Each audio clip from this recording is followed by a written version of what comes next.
السلام علیکم ورحمۃ اللہ وبرکاتہ۔ یا رب لک الحمد کما ينبغي لجلال وجهك وعظیم سلطانك۔ اشهد ان لا اله الا الله واشهد ان محمدا عبده ورسوله صلی اللہ علیہ وسلم۔ اما بعد فاعوذ بالله السميع العليم من الشیطان الرجیم من همزه ونفخه ونفثه۔ بسم اللہ الرحمن الرحیم۔ کل کے سبق کے اندر اللہ رب العالمین نے اس بات کے متعلق ارشاد فرمایا تھا کہ جو منافقین آپ سے اجازت طلب کرنے کے لیے آ رہے ہیں، جنہوں نے اجازت طلب کی ہے، ان کو آپ نے اجازت نہیں دینی تھی تاکہ آپ کو پتہ چل جاتا کہ ان میں سے سچا کون ہے اور جھوٹا کون ہے، اور آپ سے وہ اجازت نہیں لیں گے جو اللہ پر اور قیامت کے دن پر ایمان رکھتے ہیں، اپنی جانوں کے ساتھ اور اپنے مالوں کے ساتھ اللہ کے راستے میں جہاد کرتے ہیں۔ آپ سے تو صرف وہی لوگ اجازت دیتے ہیں جو اللہ پر اور قیامت کے دن پر ایمان نہیں رکھتے اور وہ اس معاملے میں شک کرتے ہیں، اور اگر ان کا ارادہ ہوتا جہاد میں نکلنے کا تو ضرور اس کے لیے تیاری کرتے۔ اور اے لوگوں یہ بات یاد رکھو، اگر یہ لوگ نکل بھی آتے تو نہیں انہوں نے زیادہ کرنا تھا، لیکن تمہارے اندر اختلافات کو ہی زیادہ کرنا تھا۔ اور ان میں سے کچھ ایسے ہیں جو کہتے ہیں اللہ کے رسول صلی اللہ علیہ وسلم مجھے فتنے میں نہ ڈالیں، مجھے اجازت دے دیجئے، ان کو کہہ دیجئے تم تو فتنے میں گر چکے ہو اور جہنم کی آگ کافروں کو ہر طرف سے گھیرے ہوئے ہوگی۔ یہ کل کے سبق کے اندر ہم نے پڑھا تھا۔ آج کا جو سبق ہے وہ صفحہ نمبر 43 ہے اور آیت نمبر 50 ہے۔ آج کے سبق کے اندر اللہ رب العالمین منافقین کے متعلق ہی بات کرے گا کہ ان کا رویہ ایسا ہے مسلمانوں کے خلاف، اگر ان کو مال غنیمت مل جائے، اللہ فتح نصیب فرما دے تو ان کے اوپر بڑی ہی یہ شاق بات گزرتی ہے، بڑی ہی نفرت کرتی ہے، اور اگر مسلمانوں میں سے کوئی شہید ہو جائے، کوئی نقصان زیادہ ہو جائے تو پھر بڑے خوش ہوتے ہیں۔ اور پھر اللہ نے اس بات کا جواب بھی دیا ہے اور فرمایا اگر یہ خرچ بھی کرے اللہ کے راستے میں تو اللہ ان کی ان صدقات اور ان کی عبادات کو اللہ قبول نہیں کرے گا۔ مزید اس حوالے سے ہم سبق کے اندر پڑھیں گے۔ فرمایا اللہ رب العالمین نے ان تصیبکا، اے مسلمانوں، اے نبی صلی اللہ علیہ وسلم، اگر آپ کو پہنچے حسنۃ کوئی بھلائی، تسؤہم تو ان کو بڑی ہی بری گزرتی، بڑا برا مانتے ہیں یہ کیا ہو گیا، مسلمانوں کو فتح پر فتح ملتی جا رہی ہے، لوگ مال غنیمت ہی اکٹھا کرتے جا رہے ہیں، دن رات ایک کیے ہوئے ہیں اللہ کے دین کے غلبے کے لیے، اور ہر طرف مسلمان چھائے ہوئے ہیں اللہ کا دین غالب کرنے کے لیے۔ ان کو یہ بات پسند نہیں آتی۔ وَإِن تُصِبْكَ، اور اگر آپ کو پہنچے مصیبت، کوئی مصیبت، یقولوا تو وہ کہتے ہیں قد اخذنا، ہم نے تو پہلے ہی امرنا من قبل، ہم نے تو پہلے ہی اپنا معاملہ سمیٹ لیا تھا، ہم تو پہلے ہی الگ ہو گئے تھے۔ وَيَتَوَلَّوْا وَهُمْ فَرِحُونَ، اور وہ جب منہ پھیرتے ہیں نا تو خوش ہوتے ہیں، کہتے ہیں کہ ہم اسی لیے اس محاذ پر نہیں نکلے تھے، ہم اس لیے اس جنگ کے لیے اپنا نام نہیں ہم نے شامل کروایا تھا، ہم اس لیے جہاد میں نہیں گئے تھے، ہمیں پتا تھا کہ وہاں مرنا ہے، لڑائی ہونی ہے، قتل و غارت ہونی ہے، اگر ہم بھی جاتے تو ہمیں بھی یہ نقصان ہوتا، ہم بھی اپنی جان سے ہاتھ دھو بیٹھتے، اس لیے ہم نے تو اپنا معاملہ پہلے ہی درست کروا لیا تھا، بجائے اس کے کہ ہم بھی ان کے اندر شامل ہوتے۔ اور معاذ اللہ استغفر اللہ، یوں کہہ لیجئے کہ محمد صلی اللہ علیہ وسلم بے وقوفوں کو لے کے میدان کے اندر اترا ہے، اور معاذ اللہ کی بے وقوفوں کو پتہ نہیں ہے کہ یہ موت سامنے نظر آ رہی ہے۔ اللہ رب العالمین دوسرے مقام پہ فرماتے ہیں الا انہم السفہاء ولکن لا یعلمون، نبی کے ساتھی بے وقوف نہیں ہیں، بے شرمو بے حیا لوگ، وہ بے وقوف ہو جو اللہ اور اس کے رسول پر صدق کے دل سے ایمان نہیں لے گیا، تو اصل میں بے وقوف ہو۔ نبی اسلام کے صحابہ بے وقوف نہیں ہیں۔ فرمایا جب یہ دیکھتے نا سنتے ہیں 70 مارے ہیں بڑے خوش ہوتے ہیں، ہم نے منع کیا تھا، ہم اس لیے پیچھے آ رہے تھے۔ اللہ فرماتے ہیں ان کو یہ بات بتلا دیجیے، یہ بات تقدیر کے اندر ہے، جو مصیبت آنی ہے، جو خوشی ملنی ہے، جو مصیبت پریشانی کے اندر انسان نے گھیرے جانا ہے، یہ انسان کے متعلق رب نے پہلے ہی فیصلہ کر لیا ہے۔ فرمایا کل، ان لوگوں کو کہہ دیجئے، نہیں یصیبنا، نہیں ہمیں پہنچتی، الا مگر ما کتب اللہ لنا، جو اللہ نے ہمارے لیے لکھ دی ہے، ہوا مولانا، وہی اللہ ہی ہمارا کار ساز ہے۔ ہم جو کچھ مرضی کر لیں، جو اللہ نے ہماری تقدیر کے اندر لکھ دیا ہے، جو اللہ نے ہمارے متعلق فیصلہ کر لیا ہے، اللہ سورۃ حدید کے اندر بڑی ہی شاندار بات کہتے ہوئے انسان کے ایمان کو تقویت دیتے ہوئے کہتا ہے، ما اصاب من مصیبت فی الارض ولا فی انفسکم الا فی کتاب من قبل ان نبرأها۔ حضرت انسان، تیرے اوپر یا زمین کے اوپر کوئی بھی مصیبت، کوئی بھی تکلیف نازل نہیں ہوتی الا ما كتب اللہ لنا، انسان کی پیدائش سے پہلے ہی ہم نے اس کی تقدیر کو مکمل کر دیا ہے۔ انسان ابھی دنیا میں نہیں آتا، لیکن ہم نے اس کا پورا حساب لگا لیا ہوتا ہے اور ہم نے فیصلہ کر لیا ہوتا ہے۔ انسان جتنا مرضی بات لے، جو خوشی ہے، جو غمی اس کو ملتی ہے، وہ اس کو مل کر ہی رہتی ہے۔ یہی بات نبی اسلام کے حضرت عبداللہ بن عباس رضی اللہ عنہ سواری میں نبی اسلام کے پیچھے بیٹھے، فرمایا یا غلام، اے بچے کی بات کو توجہ سے سن لے، اگر ساری کائنات کے لوگ تمہیں فائدہ پہنچانا چاہیں، عرش والا نہ چاہے تمہیں کوئی بھی فائدہ نہیں پہنچا سکتا، اور اگر تمہیں سارے لوگ، ساری کائنات کے لوگ ہمدرد بن کے تمہیں کوئی اپنا تکلیف پہنچانا چاہے، ایک دوسرے کی مدد کرے، تو فرمایا وہی تکلیف تمہیں پہنچے گی جو عرش والا چاہے گا، کوئی کچھ نہیں کر سکتا۔ تو فرمایا ان منافقین کو بتلا دیجئے جو ہم محاذ کے اندر، اس میدان کے اندر، اس جہاد کے عمل کو لیے ہوئے ہم نکلے ہیں، تو جو ہونا ہے وہ ہو کر رہنا ہے، موت تو آنی ہی آنی ہے، کہیں ہمارا نام بھی منافقین کے نام کے اندر نہ شامل ہو جائے۔ ہم تو اللہ کا حکم مانتے ہوئے ہم جہاد کے راستے پر نکلے ہیں، ہونا وہی ہے جو ہمارے رب کو منظور ہے۔ اللہ اور اللہ ہی پر چاہیے کہ فلیتوکل المؤمنون، مومن اللہ پر توکل کرے، ان کو اللہ پر بھروسہ کرنا چاہیے، جو ہوتا ہے سو ہو جائے۔ جب اللہ کا حکم آ گیا ہے، اللہ کا ارشاد آ گیا ہے، نبی صلی اللہ علیہ وسلم کا حکم آ گیا ہے، فرمان آ گیا ہے، جو ہوتا ہے سو ہو جائے، لیکن اللہ اس کے رسول کے حکم کی نافرمانی نہیں ہوگی۔ ہم وہ کام بھی کریں گے اور توکل بھی اپنے رب کے اوپر کریں گے، جو بھی کرے گا اللہ میرے لیے بہتر کرے گا انشاءاللہ۔ فرمایا کل، کہہ دیجئے، یہ نہ منافقین ہر وقت ایک ذہن کے اندر بات بٹھائے رکھتے تھے، لو جی بس مارے گے، ابھی یہ کام ختم ہو گیا، ابھی یہ تو اس طرح ہو جائے گا۔ اللہ فرماتے ہیں تم دو چیزیں اپنے ذہن میں بٹھا کے رکھتے ہو کہ ان کے ساتھ دو چیزیں پیش آئیں گی، یا تو مال غنیمت مل جائے گی یعنی غالب آ جائے گی، تو یا پکی موت ہوگی اپنے بچوں کو یتیم کروانے کی۔ اللہ کہتے ہیں کل، کہہ دیجیے، ہر طرف پر سنا، کیا تم انتظار کرتے ہو؟ نہیں، تم انتظار کرتے بنا ہمارے لیے، الا مگر ایک حسنیین، دو میں سے ایک کے متعلق، ایک کے متعلق تمہارے زیادہ چانس ہوتے ہیں کہ ان کو موت ہی آئے گی، یہ قتل ہی نہیں ہوتے۔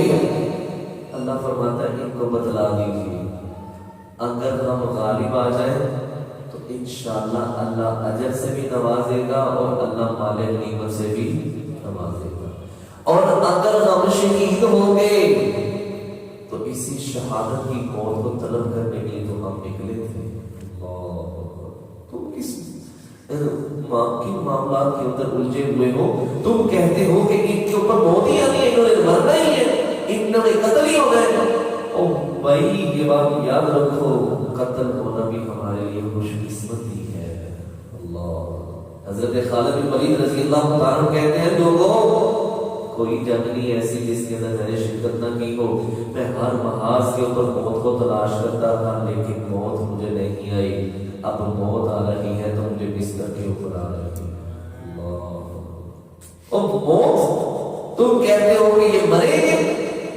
ہمیں اعزاز ملے گا انشاءاللہ کل قیامت والے دن شہید اٹھے گا نا جب قبر سے، اللہ اکبر،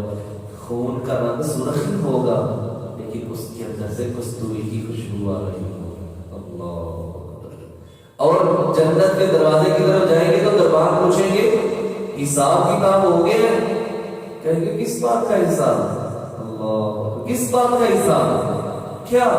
اللہ نے ایک ہی جان دی تھی وہ بھی ہم نے اللہ کے راستے میں اس کو ختم کروا دیا۔ اللہ رب العالمین ان شہداء کو بغیر حساب کے جنت کا حقدار بنا دے گا، اللہ یا اللہ جتنے بھی تیرے دین اسلام کے غلبے کے لیے جنہوں نے شہادت دی ہے اللہ سب کی شہادتوں کو قبول فرما، اللہ فرمایا تم دو میں سے ایک کے ہمارے لیے انتخاب کرتے ہو، وَنَحْنُ اور ہم بھی نَتَرَبَّصُ انتظار کرتے ہیں بِكُمْ تمہارے لیے أَن يُصِيبَكُمُ اللَّهُ بِعَذَابٍ مِنْ عِنْدِنَا مِنْ عِنْدِهِ، یا تو اللہ اپنا عذاب بھیج کے تمہیں ہلاک کر دے، تمہاری پکڑ کر لے، تمہیں لوگوں کے لیے عبرت بنا دے، ہم بھی انتظار کر رہے ہیں، أَوْ بِأَيْدِينَا، ہمارے متعلق بھی تمہارے دو ہیں نا، ہم بھی تمہارے متعلق دو ہی ذہن رکھتے ہیں، یا تو اللہ کی پکڑ کے اندر آ جاؤ گے یا اللہ ہمیں ہمت دے گا، ہم تمہیں قتل کر دیں گے یا ہم تمہیں قیدی بنا دیں گے، اللہ بھی تم سے انتظار دے گا، ہم بھی تمہارے متعلق انتظار کر رہے ہیں، فتربصوا بس تم بھی انتظار کرو، اتنا بے شک معکم ہم بھی تمہارے ساتھ متربصون انتظار کر رہے ہیں، تم بھی انتظار کرو ہمارے متعلق، ہم غالب آ جائیں تب بھی الحمدللہ ہم اللہ کا شکر گزاری کے ساتھ وقت گزاریں گے، اور اللہ اگر شہادت کے مرتبے پر فائز کر دے تو ہم اللہ کے احسان کو کبھی فراموش نہیں کریں گے، اور تمہاری بات اللہ کا عذاب آ جائے تب بھی تم ہلاک، اور اگر ہمارے ہتھے چڑھ جاؤ گے تو پھر بھی تمہاری دنیا بھی برباد اور انشاءاللہ آخرت بھی برباد ہوگی، اللہ کل نبی صلی اللہ علیہ وسلم کو کہتے، نبی صلی اللہ علیہ وسلم کہا کرتے تھے نا غزوہ تبوک کے لیے، لاؤ لوگوں خرچ کرو، لاؤ اللہ کے دین کے غلبے کے لیے خرچ کرو، محاذ پر نکلنا ہے، تقریباً 600 کلومیٹر سے زیادہ سفر ہے، 30,000 کا لشکر لے کے جانا ہے، ان کے لیے اسلحہ، ان کے لیے سواریے، ان کے لیے ڈالے، ان کے سارے اخراجات کو پورا کرنا ہے، لوگوں خرچ کرو، صحابہ اکرام رضوان اللہ مجمعین کے کیا کہنے، حضرت عبدالرحمن بن عوف رضی اللہ تعالیٰ کھڑے ہوتے ہیں، اللہ کے صلی اللہ علیہ وسلم 100 اونٹ وما ساز و سامان، فرمایا عبدالرحمن بیٹھ جاؤ، پھر کھڑے ہوئے 200 اونٹ، کرتے کرتے 800 اونٹ اور 100 گھوڑا ساز و سامان سمیت،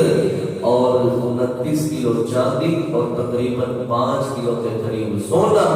فرمایا اللہ کے نبی صلی اللہ علیہ وسلم عبدالرحمن کی طرف سے قبول کیجیے گا۔ صحابہ کرام رضوان اللہ مجمعین اس طرح خوشی کے ساتھ خرچ کر رہے تھے، فرمایا کل کہہ دیجیے انفقوا اے منافقو، تم خرچ کرو طوعا خوشی سے، او کرہن یا نہ خوشی سے، کوئی بلا کوئی فائدہ نہیں، تم خوشی سے دو یا نہ خوشی سے دو، لن يقبل منکم، اللہ تمہارے صدقے کو قبول نہیں کرے گا، اللہ منافق کا میرا رب کوئی عمل قبول نہیں کرتا، جس طرح میرا رب مشرک کا کوئی عمل قبول نہیں نہ کرتا، اسی طرح میرا رب منافق کا عمل بھی قبول نہیں کرتا، فرمایا انکم بے شک تم ہو تم قوم ایسی قوم فاسقین جو نافرمان اور گناہگار ہو، اللہ ایسے لوگوں کو پسند نہیں کرتا۔ اب اللہ نے 3 وجوہات بیان کی اللہ تمہارے صدقے کو قبول کیوں نہیں کرے گا۔ پہلے فرمایا وما منعهم، اور کیا ہے مانے ان تقبل منهم، کہ اللہ تمہارے صدقے کو قبول نہ کرے، نفقات جو تم اللہ کے راستے میں خرچ کرو گے، یہ آتے تھے دکھلانے کے لیے، اللہ کے رسول نے میری طرف سے قبول کر، اور ماتھے میں تیریں چڑھاتے ہوئے، ایسے پتہ نہیں کتنا کو اس کو زج کیا گیا ہے، کتنا اس کو پریشان کیا گیا ہے، اب لے کے آیا ہے مال۔ اللہ کہتے ہیں پہلی وجہ اتنا یہ کہ اللہ بے شک وہ کفروا باللہ و برسولہ، وہ اللہ اور اس کے رسول کے ساتھ کفر کرتے ہیں، پہلی وجہ یہ ہے کہ اللہ ان کے صدقات کو قبول نہیں کرے گا۔ یہاں سے معلوم ہوتا ہے کہ منافق کافر ہوتا ہے،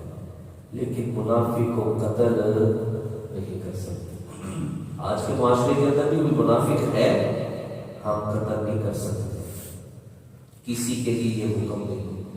نبی اسلام کو اللہ نے بتلا بھی دیا، فلاں فلاں بندے بے ایمان منافق ہیں، اور نبی اسلام نے حضرت حذیفہ بن یمان رضی اللہ تعالیٰ کو بھی بتلایا تھا، تقریباً 6 کے قریب نام۔ وہ ویسے تو بے شمار لوگ تھے، سادہ لوگ بھی ان کے ساتھ شامل تھے، ان کو نہیں پتا تھا، لیکن ان لوگوں میں سچے لوگ بھی تھے، تو ان کا نام بتلا دیا کہ یہ فلاں فلاں بندے منافق ہیں، لیکن نبی اسلام نے ان کے خلاف جہاد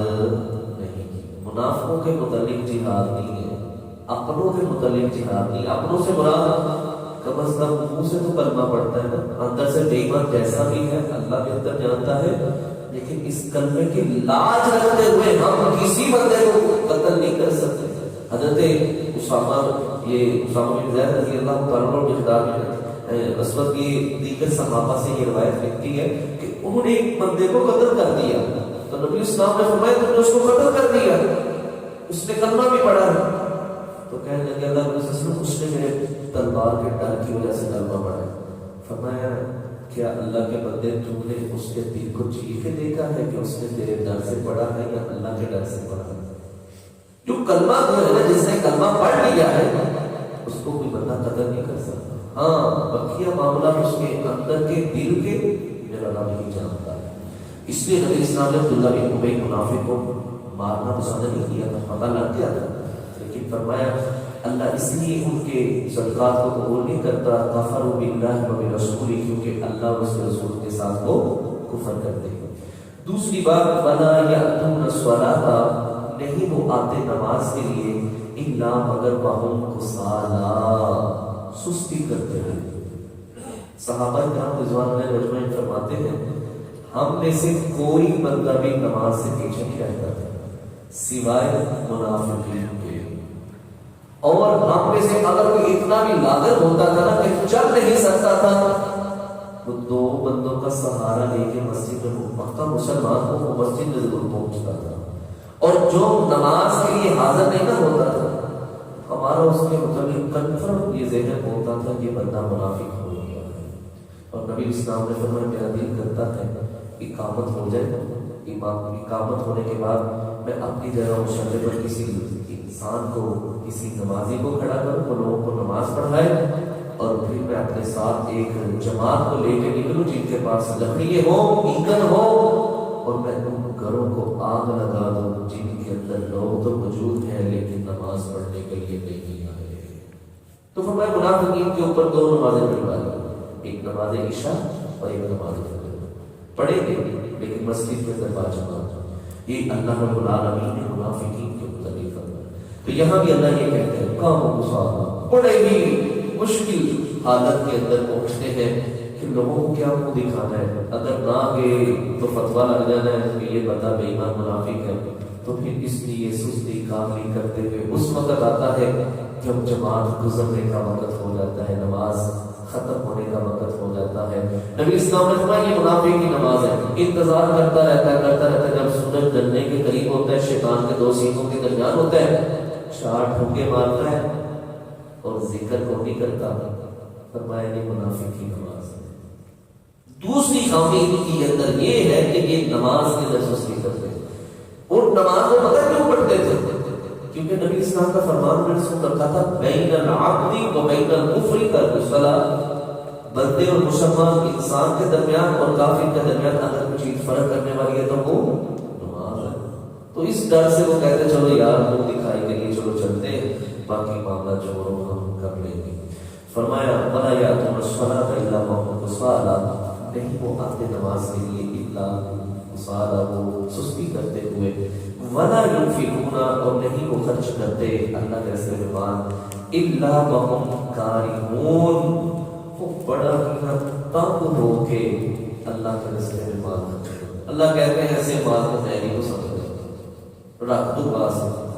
ایسے مال کی میرے نزدیک کوئی رغبت نہیں، میں ایسے مال کو پسند ہی نہیں کرتا کہ جس کو دل سے نہ دیا جائے۔ اللہ تو کہتا ہے تو اللہ کہتا ہے خوشی کے ساتھ خرچ کرو، باللیل والنہار، دن کو بھی خرچ کرو، رات کو بھی خرچ کرو، سرا وعلانیۃ، ظاہر بھی خرچ کرو، پوشیدہ بھی خرچ کرو۔ اگر تم یہ کام کرو گے ولا خوف علیہم ولا هم یحزنون، تمہارے اوپر نہ کوئی خوف ہوگا قیامت والے دن اور نہ ہی تم کبھی بھی غمگین ہوگے۔ تو یہ سبق ہے،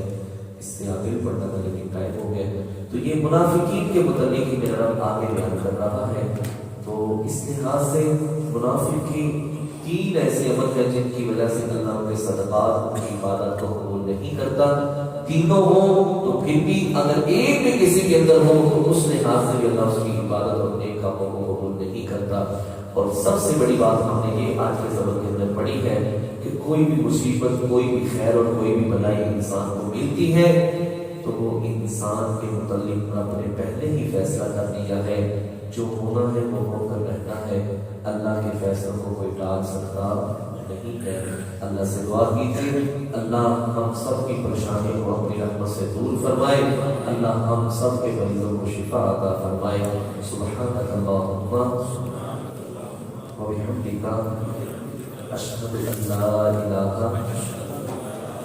الا انت، استغفرک واتوب الیک۔